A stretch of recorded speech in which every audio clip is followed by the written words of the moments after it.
Vegetable காளான் gravy செய்ய போகிறோம். வாங்க எப்படி செய்யலான்னு பார்க்கலாம். வெஜிடபிள் கேரட், காலிஃப்ளவர், பச்சை பட்டாணி, உருளைக்கிழங்கு எல்லாம் கழுவிட்டு நறுக்கி வச்சுருக்கேன். இப்போ நம்ம எண்ணெயில் போட்டு வதக்கலாம். ஒரு குக்கரில் நம்ம கழுவி வச்ச காய்கறியை எண்ணெய் ஊற்றிருக்கேன். காய்கறி போட்டு நம்ம வேக வச்சு எடுத்துக்கலாம். ஒரு விசில் விட்டு வேக வச்சு எடுத்துக்கலாம். கடாயில் எண்ணெய் ஊற்றிக்கிங்க. பட்டை, கிராம்பு, கல்பாசி, சோம்பு எல்லாம் சேர்த்து வதக்கிங்க.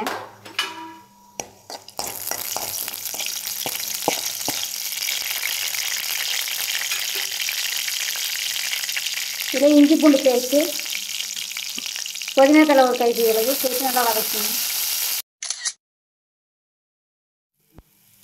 நல்லா வதங்கின பிறகு பெரிய வெங்காயம் ஒரு கைப்பிடி அளவு சேர்த்து நல்லா வதக்கிங்க. வெங்காயத்தோட தூளுப்பு சேர்த்து நல்லா வதக்கிட்டு காளானை சேர்த்து நல்லா வதக்கிங்க. மல்லித்தூள் அரை ஸ்பூன், கரம் மசாலா அரை ஸ்பூன், மிளகாய்த்தூள் அரை ஸ்பூன், மஞ்சத்தூள் அரை ஸ்பூன், கறி மசாலா தூள் அரை ஸ்பூன் எல்லாம் சேர்த்து வதக்கிங்க.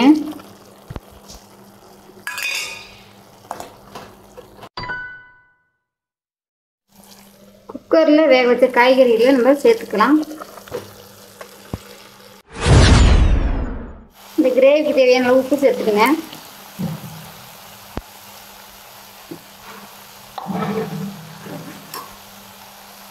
அதோட தக்காளி சாஸு தக்காளி அரைச்சி விழுது சேர்த்துக்குங்க. தேங்காய், முந்திரி ஒரு கைப்பிடி அளவு சேர்த்து அரைச்சிட்டு வந்துடலாம். தேங்காய் முந்திரி பேஸ்ட்டை நம்ம சேர்த்துக்கலாம். சேர்த்துட்டு நல்லா ஒரு கொதி வரணும். அதாவது ஒரு கொதி வந்துடுச்சு. இப்போ நம்ம மல்லித்தலையை தூவி இறக்கிடலாம்.